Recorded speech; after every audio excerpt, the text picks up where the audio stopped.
Good evening, everyone. Thank you so much for spending your Tuesday evening in the middle of what feels like a busy holiday season with us. I can personally not think of a better way to spend a Tuesday. I've been very much looking forward to this event. When we found out about this book, several of us on staff were like, what? This exists? Like someone has taken it in this direction. We cannot wait.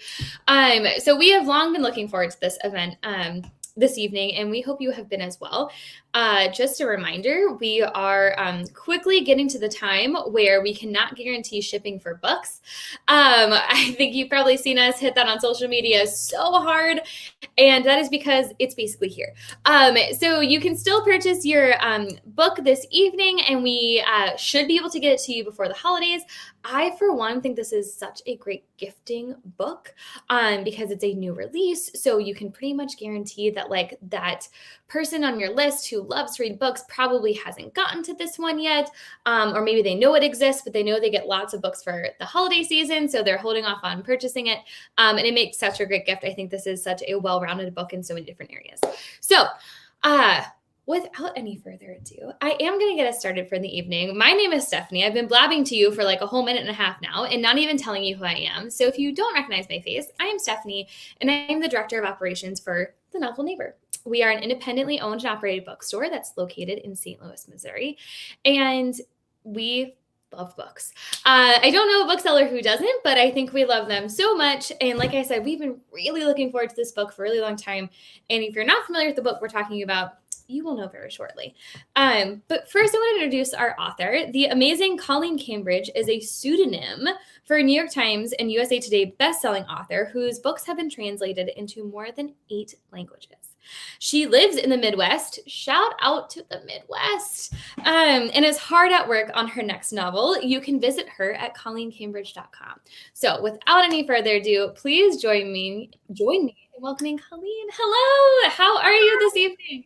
Oh, I'm great and happy to be talking to another Midwestern bookstore. This is great. Which Midwest state are you in? Michigan. I'm just not too far from Ann Arbor. So we've been pretty happy with that football game a couple weeks ago. I was just about to say, I can't believe this didn't come up in pre-show. We are diehard Michigan fans. I went to Michigan. Oh, that's so awesome. Oh my gosh, that's so much fun. We literally were just with Ohio State fans this weekend, and it was a real time to be alive for me. As a friend of mine said, we can celebrate this win for 364 days, and we're going to.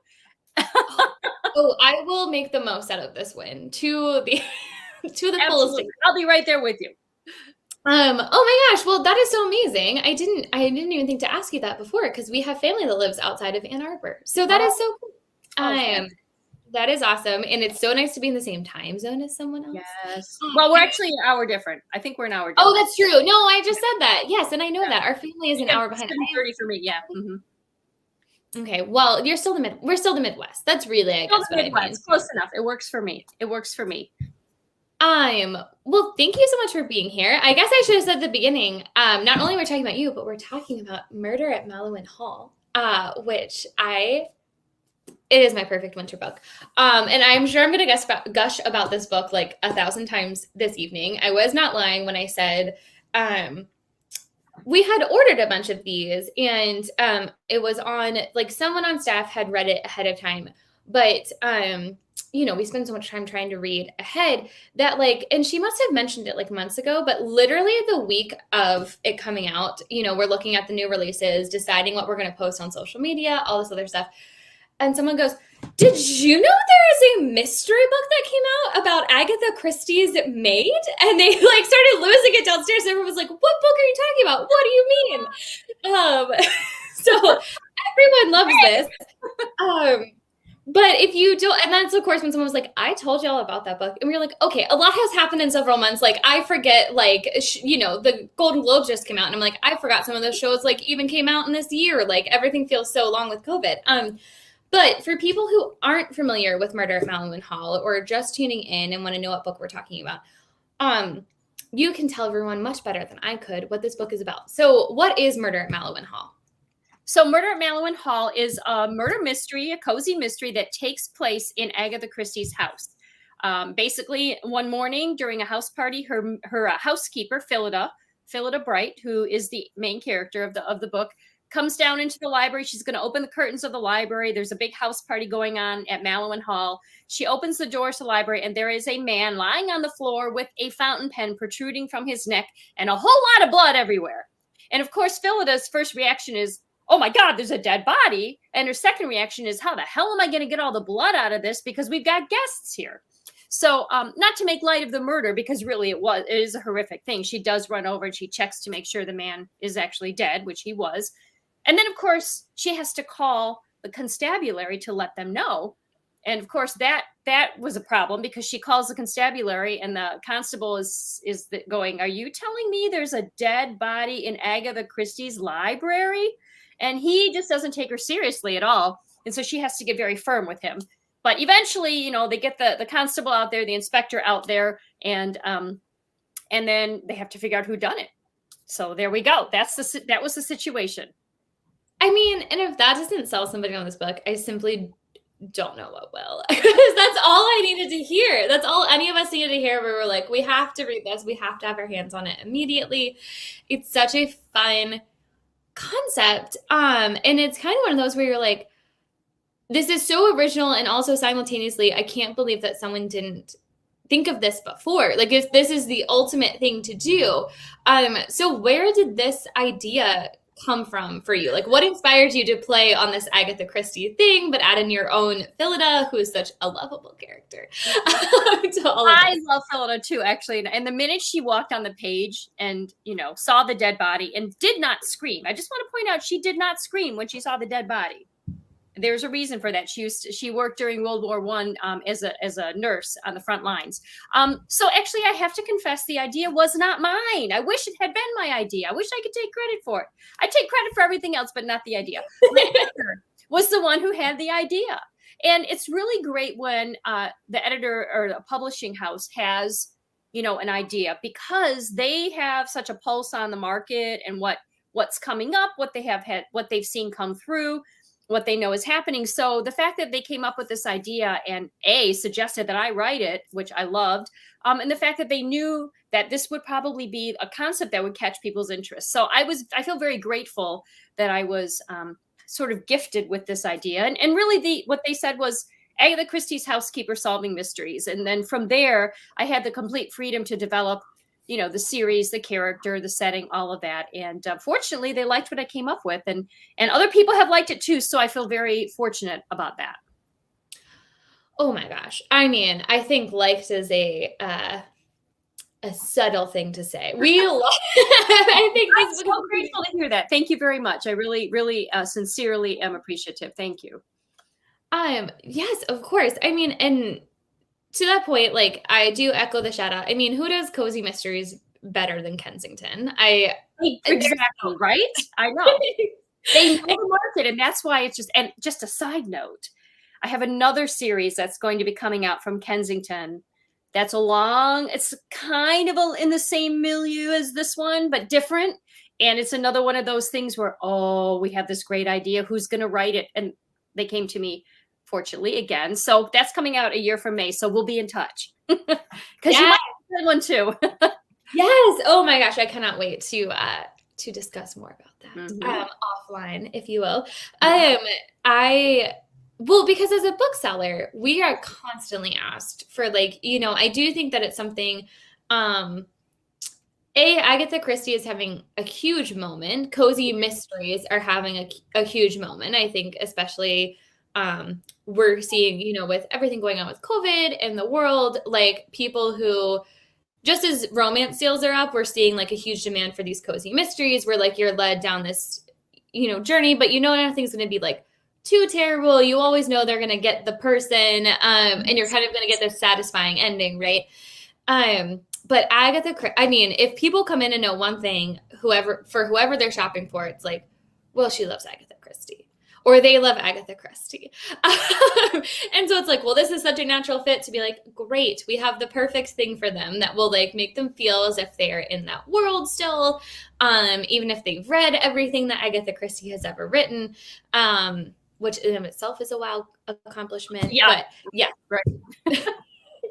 we are just so thankful to have this book on our shelves now and be able to hand sell it to people. Were you a huge Agatha Christie fan? Is that how this came about? Okay. Well, when I got the call for this idea, I was like right away, I was like, oh my God, that sounds amazing. And I get to play with this. This is great. I read Agatha Christie like when I was younger. I just love her. And didn't read all of her works, but I read every Hercule Poirot, except I have not and will not read Curtain, which if you don't know, Curtain's the book where Hercule Poirot dies. I will not read that until I'm dying. I'm just saying. So, when a beloved character is going to die, you don't want to be in the world after that. So I had read every Hercule Poirot, and I had been watching all of the adaptations with David Suchet on, I think it's on BritBox or Acorn TV, I can't remember which. And Agatha's great. So there's a reason she's the best-selling author of all time. There is a reason her books still hold up today. And I will say, I got to reread for research a lot of her books when I was working on this one, which was such a pleasure. I could be curled up with an Hercule Poirot or a Miss Marple or a Tuppence and Tommy and be like, oh yes, I really am working, dear. See, I really am. I'm researching. It was great. But I have read Dorothy L. Sayers and G.K. Chesterton and some of her other contemporaries, and they're good. But she is just the best. And she just is. She is the best. Like when you're reading them back to back, and I did a lot of that for research for this book and the next one, she's good. She's just amazing. So I was a big fan, still am a big fan, even more so of a big fan now that I've delved into some of her works that I hadn't read previously, that I have read now. So. Did that feel like a lot of pressure at all? At any point? Yes, it really did. Because she is pretty amazing. And one of the things I had to figure out early on was, why wasn't Agatha solving the murder mystery? Like I had to figure out for my own sake, but also for the reader's sake. You'd think, oh, it'd be great if Agatha Christie's solving the murder. But I didn't want to go down that route because we already know her life. And, you can't play with that as much as you can with a fictional character. But I had to justify why she wasn't solving the mysteries because she's the writer, right? Well, in a way, it was a little bit easier for me to justify why being a murder mystery writer. This is not the first mystery series I've written, so I'm used to writing mysteries. And I was able to kind of put myself in her shoes and say, oh, yeah, I can write a murder mystery. And I love doing that because I can put the clues wherever I want them. I can give everybody a motive if I want them to have a motive. I can decide who the killer is. And that's just so not like real life. And so that's kind of her reasoning for not getting involved in the investigation of the murder, even though it happens in her household, even though Phyllida, who's also a friend as well as an employee, and we could talk about that in a minute, Phyllida's like, we've got to figure this out. We don't want the press here. Agatha Christie was notoriously shy and shy in general, but shy around the press as well. So, they had all these newspaper reporters camped out in the yard there once the dead, it's a headline, dead body at Agatha Christie's house. Of course the press is going to show up. So anyway, I had to justify it for myself. And there was a lot of pressure writing scenes with Agatha. I'm trying to, there's just nobody who can portray her. She's just such a neat person. And her characterization was so brilliant. I was a little nervous about that. So I tried. I tried not to overthink it, but I also tried to, I had to work on those scenes. I think those were the first couple scenes I wrote with Phyllida and Agatha were probably the more difficult ones. As I got to know the characters better and got more comfortable, it was easier. And the second book it was even easier, which the second book is done when I wrote scenes with Phyllida and Agatha. So just for those of you who are watching, Agatha is most definitely a minor character in the series, in the book. She's not, she doesn't take center stage. There are certainly some scenes. There's a lot of Agatha Christie Easter eggs in the book that if you're, familiar with a lot of her work, you'll notice the little clues and hints and so on. But she's not a main character really. And I wanted to keep it that way. So. Well, and one thing I think is so important for you to hear and to be clear on is like, it doesn't seem like it was hard at all, which I'm sure is like the best and worst compliment to give to a writer because you're like, really, yeah. hours on this, but good. That's what you want the final product to be like, right? And Yeah. but I was just like, I can't imagine that this didn't feel like pressure because you are dealing with, one of the world's most queen. I mean, the grand dame, right? Yeah. Yeah. Yes. And I know we've done so many interviews with people like Stuart Turton and some of the people who are like, I really wanted to write an Agatha Christie-esque novel. Like that is who has inspired me. That's why I got into mystery writing. And you just do it so seamlessly. If only. Well, I mean, I guess I changed the murderer several times during the course of the book. I mean, I never know who the murderer is when I start. And that's oh my gosh, that was the question I was going to ask you. If you knew, that's so interesting to know. Okay. And sometimes it changes. Like I don't know when I start. I might think, oh, it might be this person. Then I'll get into the book, maybe halfway, and I'll be like, oh no, I think I'm going to make it this person. And then I'll get a little bit further, and I'll be like, nope, it's this person. I mean, I really do. I'm definitely not a person who plots the book out ahead of time, which is not a process I recommend, quite frankly. I wish that I could. I wish that I could, but that's not the way it works for me. So I'm kind of along for the ride, along with the reader and the amateur detective, solving the mystery and stumbling upon clues, just as the protagonist is. I mean, really, that's how the book works for me. So. Oh my gosh, that is so fun to know as a reader, though, because it is fun to think about. Like now I'm just going through my mind as my process of reading this. It's fun to think about us kind of like feeling like we were doing that together, feeling some kinship in that, if you will. But I think this is really interesting to hear about. So like walk us through, do you outline or plot out anything before you start writing? Do you write linearly or do you write like different scenes and then connect them? Like what does this research and writing process look like for you? Well, so when I start writing a book, I usually almost always have the very first scene in my head, thank goodness.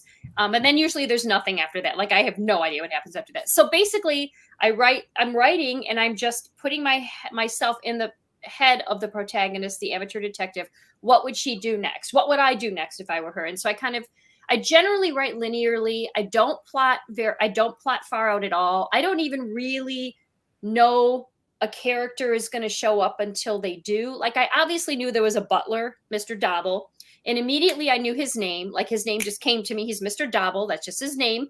And I knew that they would be sort of frenemies, but I didn't know what was going to happen. I didn't know how many maids there were going to be until they started showing up. And I did not know that Bradford, the chauffeur, was going to show up until literally he did. Like if you remember the scene, Phyllida's climbing the stairs in the house, and she happens to look out the window and sees this person skulking around the garage. And I was like, oh, I wonder who this is.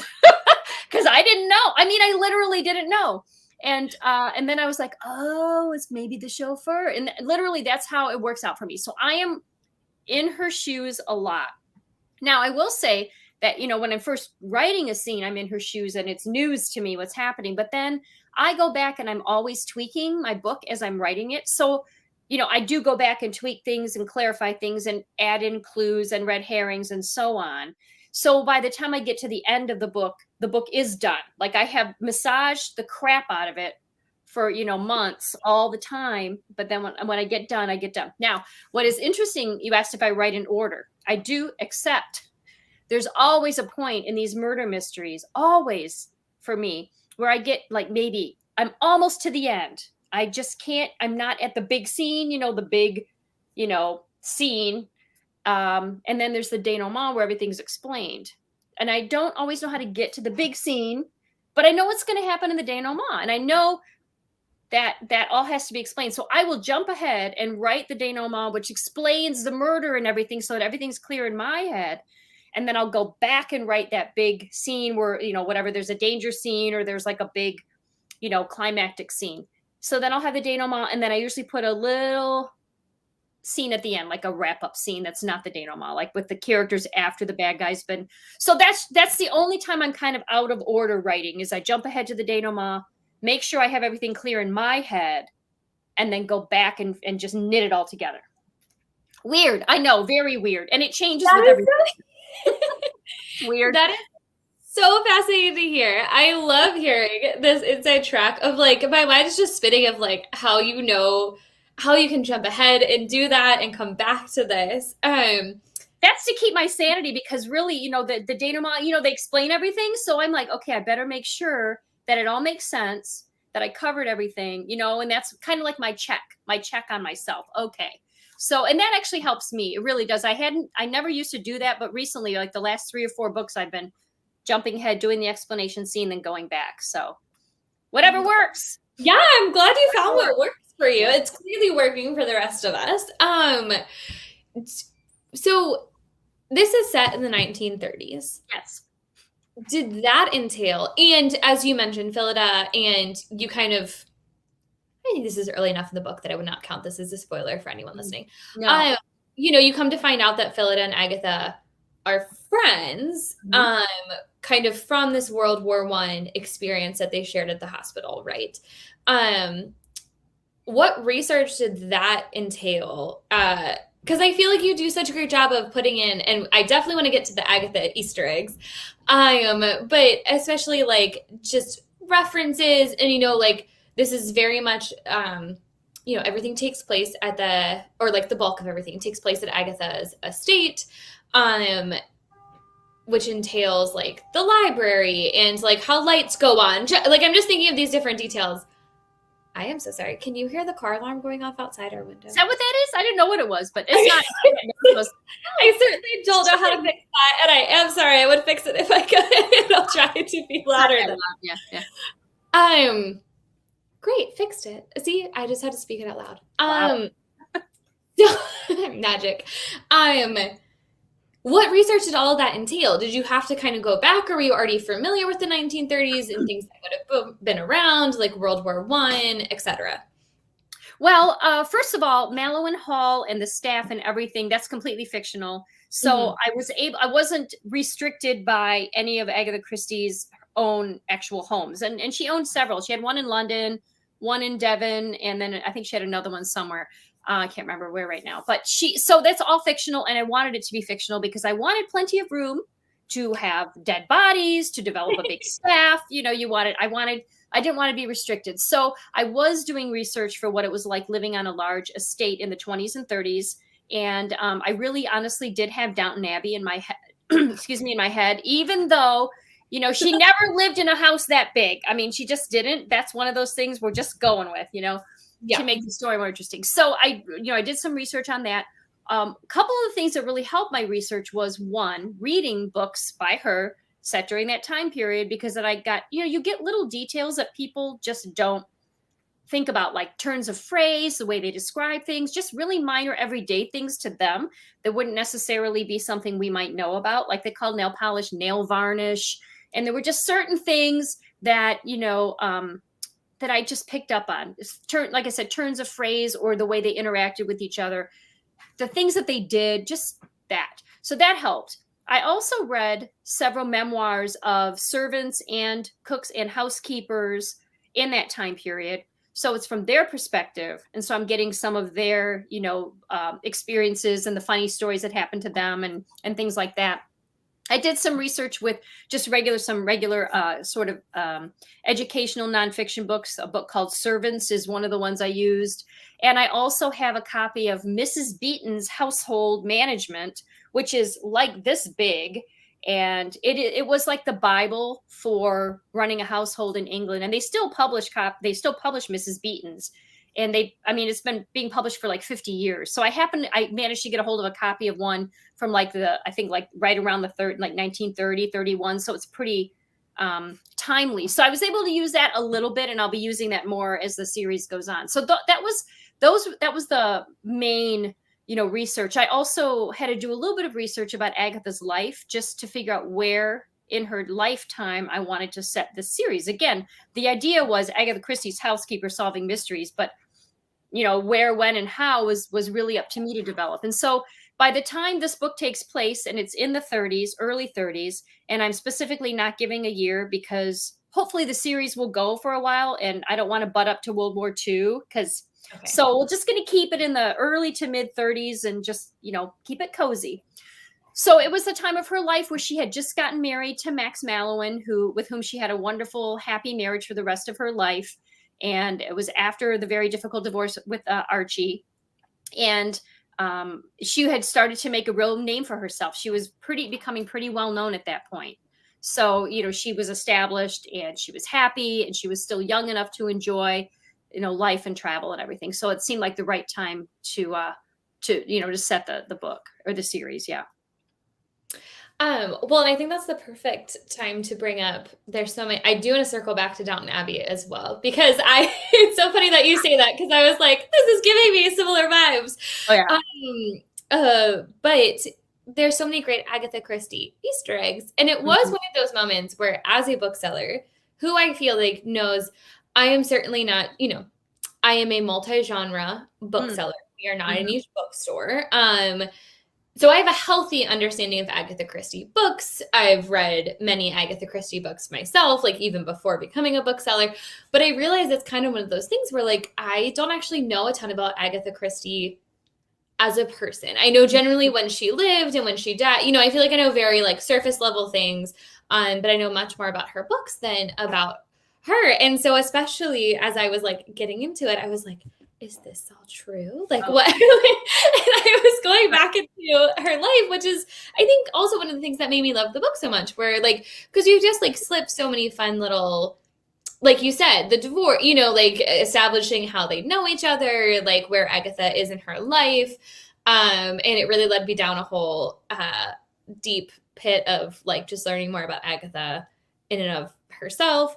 Because, like, yeah. Anyways, then it was like, Max got married like a year after Agatha died. I was like, Max, she was the love of your life. Like, get out of here. I know. I think he was the kind of man that always wanted to have a wife. And, you know, I don't know if you know this from your research, but, you know, when he asked her to marry him, he was like 12 years younger than her, 12 or 13. And she was like, no, I can't. What would people think? I can't marry you. He had come to stay at her house as a friend. Obviously, probably a little bit more in that point. And her daughter was there. And the way the story goes is the night before he was going to leave, he came into her bedroom, which, you know, at that time. So, and who knows whether they had any sort of physical relation. I don't know about any of that. But anyway, he came into her bedroom and asked her to marry him. And she's like, I can't, no, I can't do this. I'm too old for you, blah, blah, blah. And he wore her down finally and convinced her to marry him. And her daughter was very in favor of it as well. But she lied about her age on her passport when she renewed it after they got married, so that when they traveled together, their age difference wouldn't be so huge. Like, I think she made herself like 5 years younger or something like that. She was still older than him, but she cut the age difference a little bit. Yeah. So I just think that was adorable. And she's like taller than he is and famous. I just think it's lovely. Absolutely lovely. They sound so lovely. And she would go on digs with him. And I mean, the story about when they met, I mean, he always admired her because she was such a practical, pragmatic person. And he always said always thought he would marry a woman older than he was. So I guess he appreciated, you know, mature women because mature women are awesome. I mean, shout out to all the mature women. Well, and so back to my brain is going so many different directions. Okay, first, before we go back to Downton Abbey, the manual that you were talking about, Mrs. Beeton's? Mrs. Beeton's? Yeah. Mm-hmm. Beeton's. I can't, hold on, I'll grab it. It's like, it's right here. You're like, I know exactly where. Look at all of those books. You know exactly where this book is. Oh my gosh. That is a tome. That is a tome if I've ever seen one. I mean, really, it's just, and it's small print. It's not like there's, anyway, I'm trying to get this in the, I mean, look at that. Oh my word. Anyway, and it's not just recipes, but it's like how to clean things and, you know. Well, and that's what I was going to ask you. Ketchup. Shall we make some mushroom ketchup? I mean, look at that. Anyway, it's kind of cool. That's awesome. Well, and that's actually what I was going to bring up is, like, there's very specifics of, like, you know, I feel like you do a great job of building out Phyllida as a, you know, you believe that she is a housekeeper for real, even though, like, a point of contention among some of the staff is that she has not actually previously had training as. She doesn't say no, which I think drives Dobble crazy, but yes, exactly. But there was a lot of detail around, you know, when she first discovers the body, like, aside from being aghast at the body and, like, calling calling the constable and everything else, she's thinking through how do you clean everything. That's, no spoilers, but like how she discovers some of the clues too is like putting together some things that happened in the room that don't quite make sense. Which, first of all, I was like, the blood on the books, not the books. I know, right? Not the books. She was horrified too, right? Yes. I know. Yes. So is that where you learned all of that stuff from? Did that all come from? Well, some was from Mrs. Beaton. Some of it was from those memoirs. They just talk about having to get up and do that. But yeah, that kind of stuff from those, just random places. And so when I read something interesting like that, I try and make a note of it or remember it, just to, add it in at some point. Like the whole idea of the house, which is a little bit unrealistic, that the house was fully wired with electricity.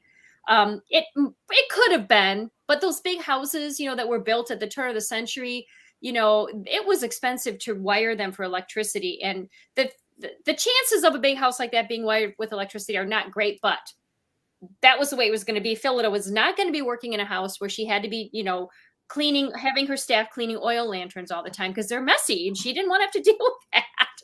And so she that, yeah.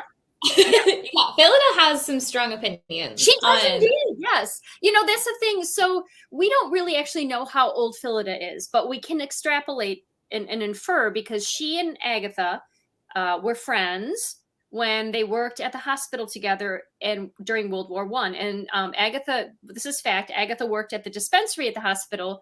So she learned a lot about poisons then, and that's why there's so many poisons in her books. So I had her and Phyllida meet and be friends because they were both single and both about the same age. So you can kind of infer like how old she was. But then, Phyllida goes to the front lines, and we don't really know what happens between those two, but something brings them back together. And there's some reason that Phyllida chooses to come and work at this large estate. Now, being a housekeeper is a pretty prestigious job at an estate this large. It's not like she's a chambermaid. She is basically second only to the butler, and she gets waited on by the servants. And the thing is, she has time. She has time to be able to investigate this murder and these other murders that probably are going to crop up in future books, because she's not, in the bedrooms changing linens, and she's not scrubbing laundry. She's managing all of that. And so it is very true that the housekeepers really didn't work, physically work as hard. They were responsible for managing everything, but she realistically has the time to be able to do what she does. And that was important to me as well, to be able to justify the time that she spends, not being at the house or investigating. It does help that her boss, Agatha, says, please do what you need to do. I don't care. Get this taken care of. So that helps too. But she's not shirking her duties at the same time. And like I said, that was important to me to be able to justify that for me. If she was a cook, there's no way she'd be able to investigate a murder mystery. She has to be in the kitchen all the time as a cook. So that just, yeah. I mean, yes, the cook can't even, right? No. It's the cook who can't even come up for their interview. The interview has to happen. Right. Exactly. So I got to clean in my kitchen. Right. With food to come down to the kitchen. Mm-hmm. Well, and I think this is the perfect time to kind of bring up that, Phyllida is certainly the lead character. There's no doubt about that. There's a lot of secondary and other tertiary characters, including Agatha. But it really did give me, I think one of the reasons I immediately latched onto this is because it is certainly different from Downton Abbey in so many ways, but it does have this, I think, something that we love about Downton is this understanding of the inner workings of these estates and really becoming attached to the cook and the chambermaids and the kitchen's aide and kind of all of these other characters that made a home run. And that's what you really bring into the forefront in this, along with some great discussion of I was like, are you trying to make me eat right now? You do such a good job of describing all of the delicious food and you give such great details that I was like, I'm going to eat all the time while I'm reading this book. So was that something that was important to you? How did we get to such great secondary characters? Was it more like they came up as a service to the storyline and the mystery, or did you kind of always know they were going to have this kind of robust cast of characters? Well, that's exactly it. I wanted to have a good, solid cast of the servants, of the characters, the recurring characters. And that was part of the reason that I wanted a fictional setting, so I could have as many of them as I wanted. But writing with the housekeeper being the protagonist, I really wanted the reader to feel like that all of the servants were actually real people with their own, stories and their own wants and needs and issues, because that became so clear to me from reading the memoirs. Also, the scullery maids, they get up at like 5:30 in the morning. They're the first ones up. They've got to stoke the fire. They've got to get everything ready. They're the first ones up and the last ones to bed. They have the crappiest job. They're just, and I'm reading about this, this woman who became a cook, but started as a scullery maid, and reading her memoir, thinking, oh my God. So I really wanted to develop the cast, and I want a diverse cast, and I wanted people who really, were as three-dimensional as possible. Now, they're not all fully developed at this point in the first book, but my hope is to continue to develop them, many of the characters, as the series goes on. So that's the hope, and that was what I wanted them to be, more than just, paper doll cutouts serving tea and cleaning up the bedrooms. I wanted them to be 3D people. Hopefully that'll work. Hopefully it works. Oh, it does. Can confirm, can guarantee it does. It works splendidly. And I think is really what, there's great banter between them. You get inside, you don't always have Phyllida's perspective. There's definitely, we get Dobble a little bit, and Dobble gets in there, which is where Dobble's also Rebecca, Dobble gets in. I think we're in Rebecca's point of view once, the girl who doesn't make it, and then we got I think Lizzie, the two maids that are arguing. One of them got the praise to the patron saint of murderers.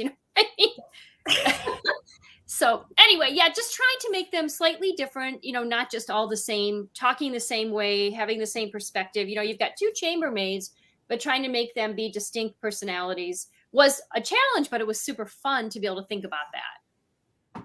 So I can only imagine how much fun it was to put all of them. It was really so much fun. It really was. I can't even tell you, writing this book was such a joy. And I was writing most of it during COVID, which was a nice escape from COVID, from that very crazy, weird time period. And it was a little tough because of COVID, but it was also fun. It was an escape. So I was writing it during the first winter of COVID. Yeah. Well, and that's actually something I meant to ask you a little bit earlier. How long did this take approximately from start to finish? Well, so I wrote the first 3 chapters or so initially to see if the publisher liked what I was going to do, and they loved it. So I had already had, 3 chapters written, and then I had to put it aside to finish some other books before I got to this one. So, it probably took me 3 months roughly once I got back to it. But in the meantime, I was reading Agatha Christie, and I was doing some research, and I was filling that well while I was working on other books, so that when it was time to write this one, I could get back into it.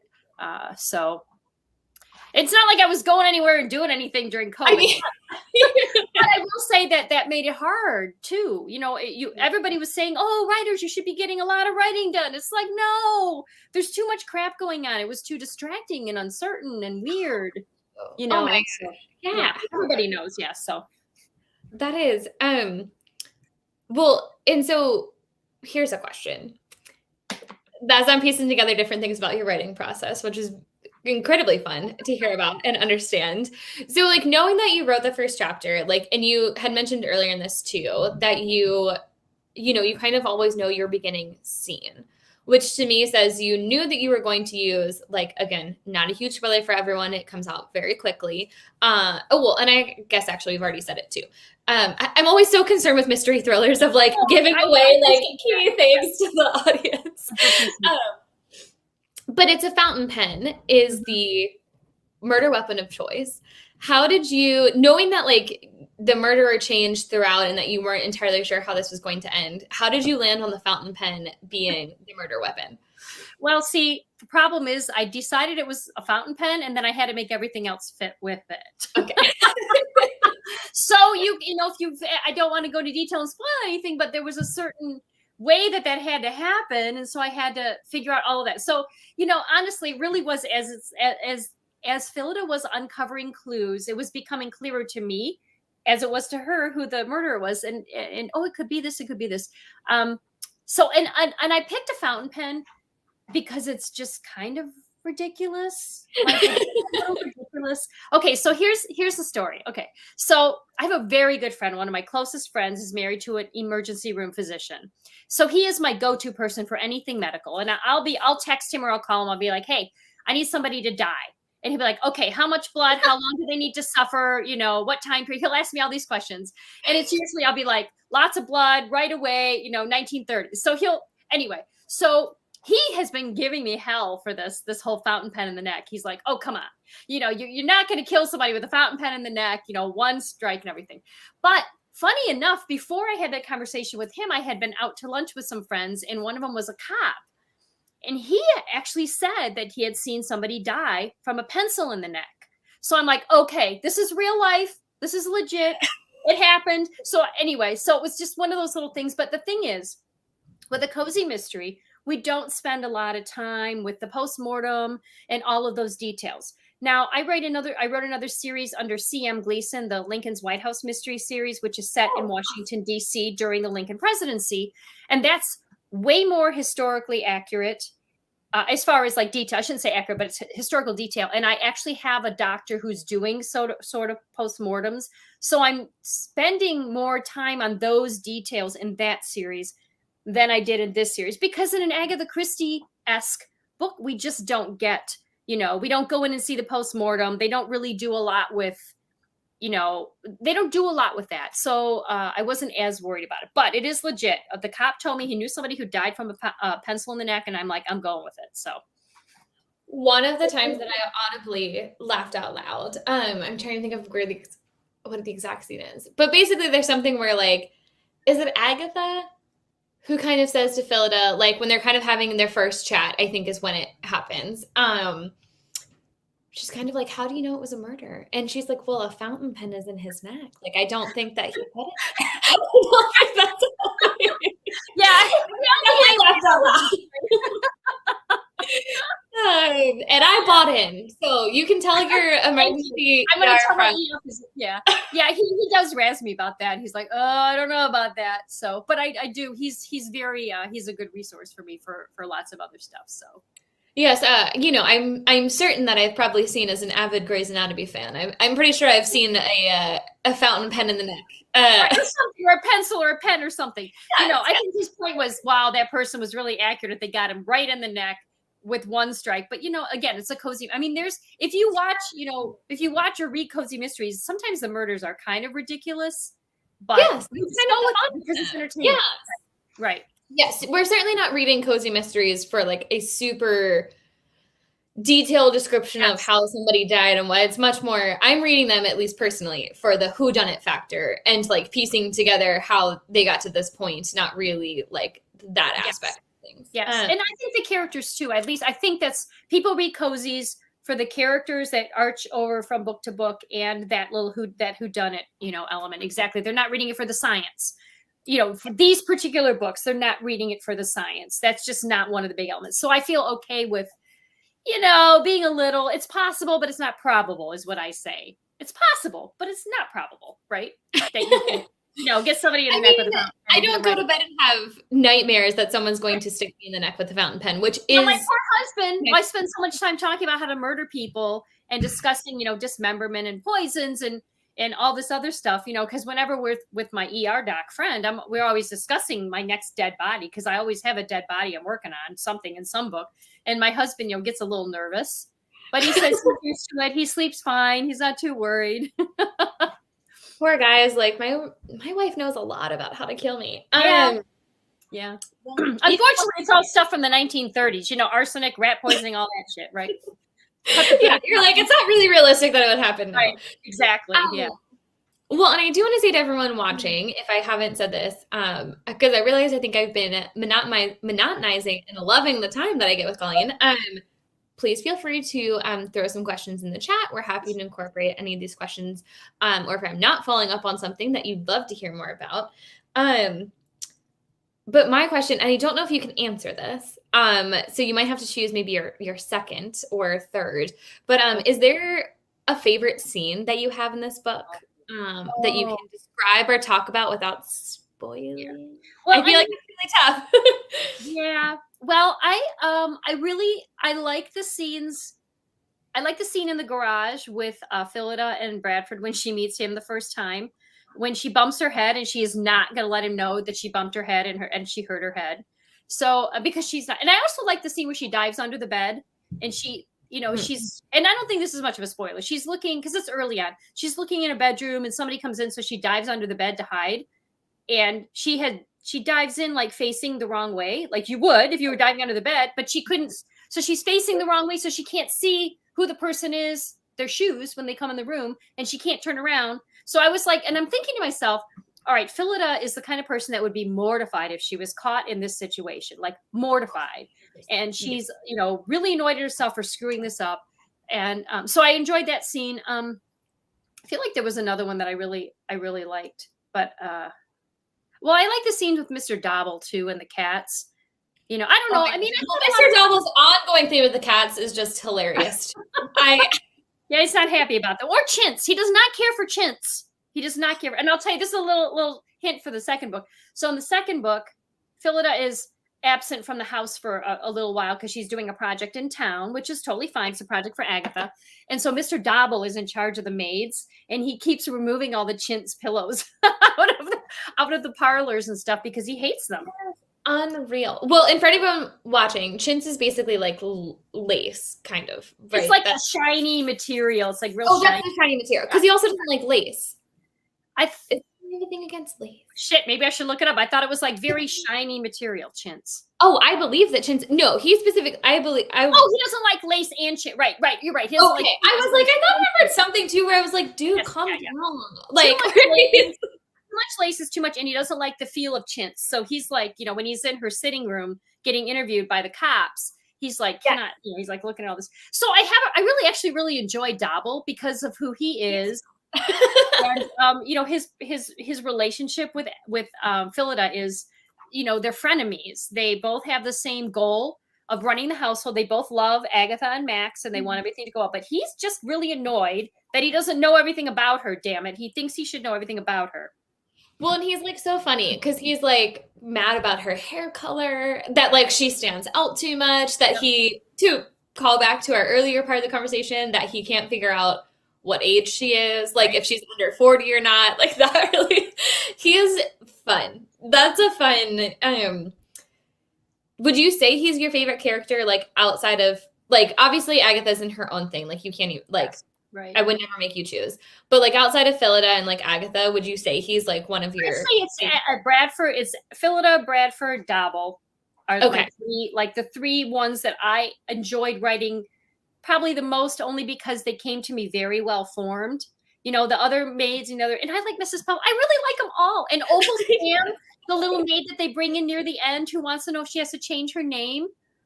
I mean, I love her too, and I have plans for her. I don't do much with her in the second book, but I have plans for her. I'm just so excited. I really love these characters. I know, right? I really love. I mean, this is truly like I cannot say enough how much I've been hand selling. Thank you. There's this music in my ears. And I can't thank you enough. I mean, seriously, I really do appreciate it because there's so many books out there, and having someone who really enjoys the book well enough to hand sell it is just thank you. Oh my gosh, absolutely. I am I'm actually taking it to my grandma. Because I'm like, this is the perfect book for you. I mean, and she is a tough cookie when it comes to what books she would enjoy reading. So big compliment when I say that. Hopefully she'll like it. This is right up her alley. Were there any like characters or scenes that became really difficult for you or like hung you up for a second? Well, I think the hardest thing for me was because Phyllida is the housekeeper, she, she's not of the same, she's still an employee at the manor house. And so we have this, this house party and all these guests, and it's not like she can go around and interrogate them or interact with them and get to know them. And normally when you have a murder mystery, you have the opportunity for the protagonist to interact with those suspects.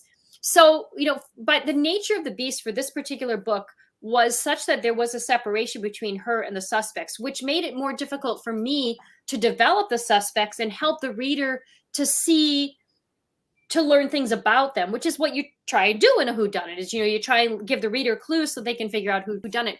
But because I wanted to stay as true as possible to her role as a housekeeper, I had to play with that. So the only thing she really could do was try and listen in on interviews as much as she could, look at their bedrooms, because of course, as the housekeeper, it's her, milieu to go in and check and make sure everything's fine. And she serves tea. The housekeeper traditionally serves the afternoon tea, so she could listen and watch it in the interactions, but it's not like she has the chance to really interact with them. So we as the reader don't get to interact with them as much, which made it a little more difficult for me to put in the reader's mind motives and, to develop the characters and to help differentiate who the characters were. So I think that was challenging for me with this particular book for that reason. And actually, when I turned the book into my editor, she loved it, fortunately, but she did come back to me and she said, there's so many characters, it's really hard to keep track of them, especially the guests. So I actually went back through, which I rarely do, because normally when a character shows up to me, they are who they are, their name, what they look like, everything. I actually went back in and changed some of the names of the suspects to help differentiate them. For example, the Devines, Mr. and Mrs. Devine, I changed their name from something else to Divine because they were beautiful. They were a beautiful couple and they were divine looking.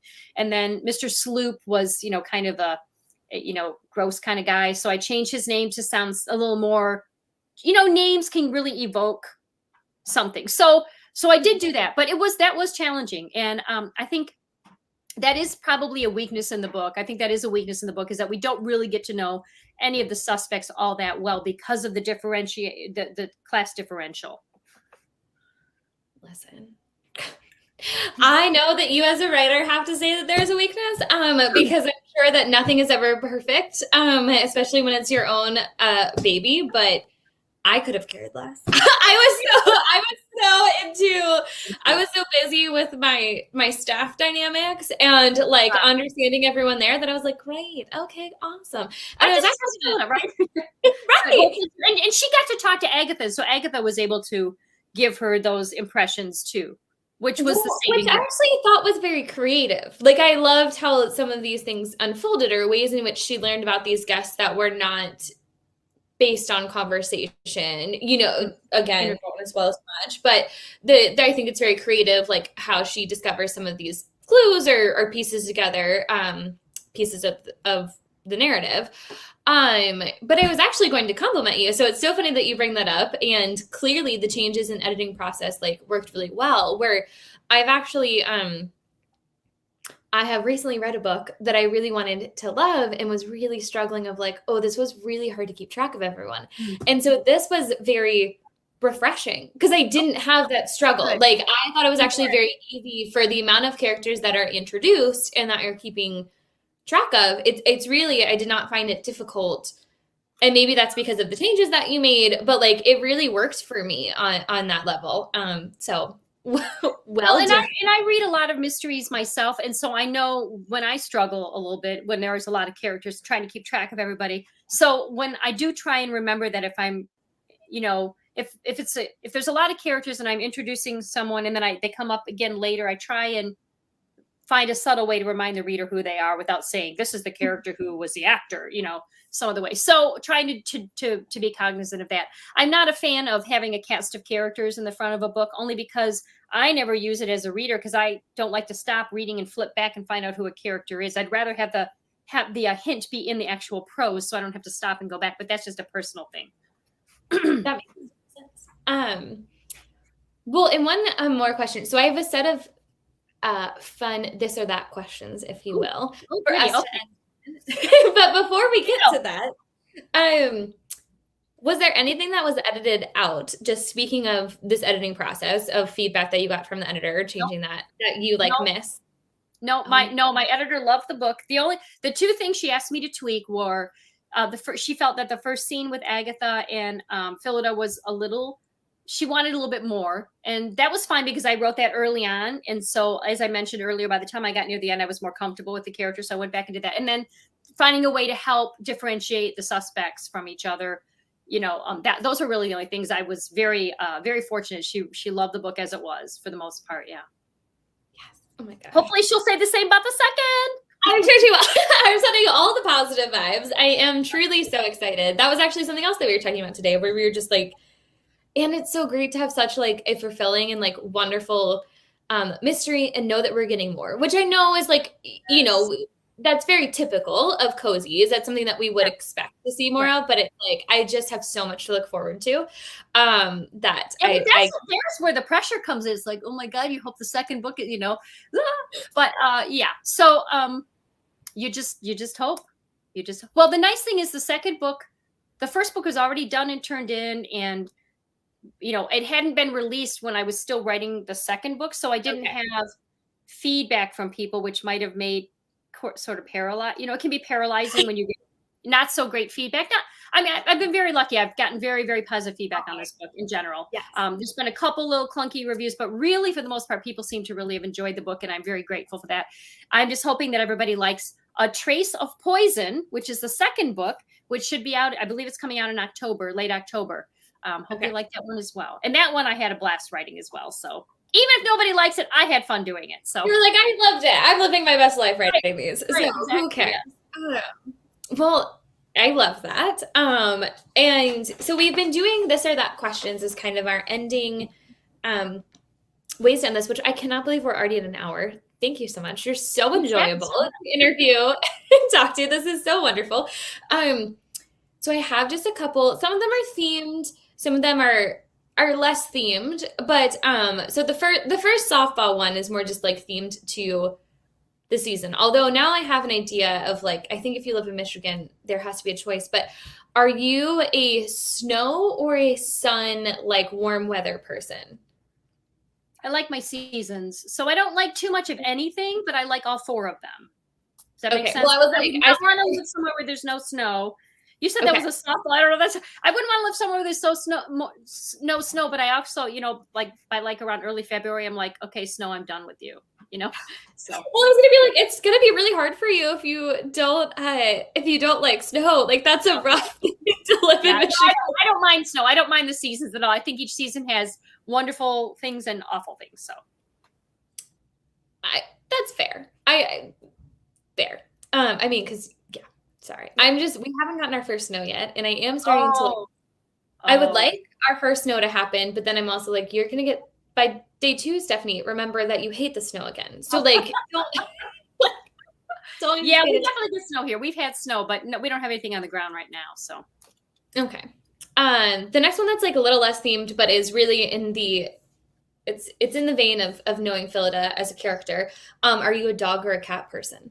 Oh, I'm a dog person, but I like cats too. I don't dislike cats. I have 3 dogs. So yeah, I would probably have a cat if my stepdad wasn't super allergic to cats. So I don't have any problem with cats. It's just my stepdad's, but I love dogs. Well, because Phyllida loves her cats. She does. Yes. And her cats, they're I actually think their personality, Phyllida's personality is very much like a cat's personality, not so much like a dog's. She's very standoffish. She's very like, I will deign to give you my attention if I choose to. And, I'm very, this is my spot. That's very Phyllida, as opposed to, say, Bradford, who loves the dog. That makes complete sense. Okay. Are you, in your own reading life, do you prefer noirs or keepers? Or neither? You're welcome to add in a different one. What was the first question? Noirs? Noirs, yeah. Like as in noir, like mystery noir. Yes. So okay. Sorry. Gosh, well, I don't know. I like both. Okay. I like both. I have so here's the thing. Every December, I always reread some of my comfort reads because it's the time of year where I just like to not think about anything tough. So I read some of my keepers. So I definitely have keepers that I reread over and over again. So I'm probably more of a keepers person. Probably at least 50% of my readers the books that I read are rereads. So we'll say that. Are you rereading something right now? I am not at the very moment. I'll probably start next week, but I do reread. I'm a huge Elizabeth Peters fan, and I reread her Vicky Bliss books like all the time. And anybody I like as well, but I love her Vicky Bliss and some of her Gothics that she wrote as Barbara Michaels. And I know lot of people have a problem. Uh-oh, what's happening? Oh, my daughter's calling me. Well, good thing the thing's over. And I know that J.K. Rowling is not everyone's favorite right now, but her books were brilliant, and I still. She's calling me. Sorry, let me just text her and tell her. You're totally fine. Just be like, we're done so soon. She's 2 more this or that's for me. I'm sorry. Okay, I just said can't call right now. Hold on. Oh my God, you're a live Zoom meeting. Oh my God. Sorry, everyone. I'm so sorry. She's 20 years old. She's in college. Oh boy. You're like, so she's fine. But also, how relatable is that for the moms watching? I am 100% positive. She's like, relatable. When are you off? Can you call me now? I'm like, dude, I'm on a Zoom and I'm texting you. Jeez. Okay. All right. Oh my goodness. Okay. You were saying J.K. Rowling. Yes. I mean, we all acknowledge she's terrible. I mean, you know, her books were the world building and the stories, they're comforting to me. So I still do read them sometimes. Like a Harry Potter reread? Is that what you're saying? Yes. Yeah, that's what I'm saying. We'll just say a Harry Potter reread, not a J.K. Rowling reread. How's that? Oh, yes. No, Harry Potter has no author. It was anonymous. And yes. Right. And I do reread Nora Roberts all the time, too, because she's a comfort read for me, too. Oh, I love that. Elizabeth Peters actually recently sent me down a whole Egypt path. Oh, my God. I know. Well, you know what's fun is that, you know, Agatha Christie's married to Max Mallowan. I can totally see Phyllida having to go to Egypt with them at some point. My dream. I know, dream, right? Right? I need that one. I need maybe could be in the future. You never know, because she would go with her all the time. So I need that. Okay. This might be the worst thing I ask you, and I'm so sorry in advance. And I promise I'll end on a fun question. But Perot or Maple? Oh, Perot. Easily. You know, Miss Marple is just not, you know, her books are fine. They are. Yeah, I've seen Maple. I meant do the same thing to me that Poirot does. Poirot was just okay. I love him. I'm like Phyllida, I love him. And I suspected that because Phyllida like kind of references him and like, I know how to solve this. I'm going to, go about it in this manner. And so I was like assuming that was kind of where your heart lied. But I am sorry to do that to you. Okay, final question. Hot toddy or a cup of tea? Oh, dude, geez. A hot toddy is a cup of tea. So let's just go there, right? Well, it depends what time it is. If it's before 5 o'clock, it's got to be a cup of tea. If it's after 5, it's going to be a hot toddy. That's how it goes. And I had a cold a couple weeks ago. It wasn't COVID. I did take a test. I had a bad cold, and I drank hot toddies like every night, and they were so good. Decaffeinated tea with lots of bourbon and honey and lemon. Oh my God! Right? How can you go? It's perfect. Yes, this is. I'm in full-on hot toddy season, and I can confidently say I'm living my best life. Yes. And then you curl up with a good book with a hot toddy by the fireplace if you have one. That's or in the bathtub. I mean, those are all. The things. I recently acquired one of those mugs that has the mug warmer, like the ceramic mug that you can like set on the electronic warmer. On my desk, yes, and that keeps it. Oh, I mean, that's my pristine way where I'm like, I'm not even forced to drink this at a certain pace because I can keep it warm the whole time. Keep it warm. Oh, perfect. You are a woman after my own heart. Clearly. Yes, we clearly have a lot in common. Well, Colleen, thank you so much. This has been truly, there's been no better way to spend a Tuesday evening, except for maybe reading your books, but this has been so fun. Thank you so much for joining us, and thank you to everyone who was watching and participating along with us. If you haven't received or already purchased your copy of Murder at Mallowan Hall, we are happy to hook you up. I'll throw our website link up here because we would love to send you a copy. If you're not local to St. Louis, we do ship. But Colleen, thank you. I just can't say thank you enough. So much. Thank you so much. Thank you. I hope your daughter is good. I'm like, why is she calling me? All right, I'll call her right now. Yeah, I got to go find out what's going on. Yes, go find out what's going on, and we'll maybe talk to you next October. Thank you. Thanks. All right. Thank you so much, everyone. Have a good night. You too. Bye, everyone. Bye-bye.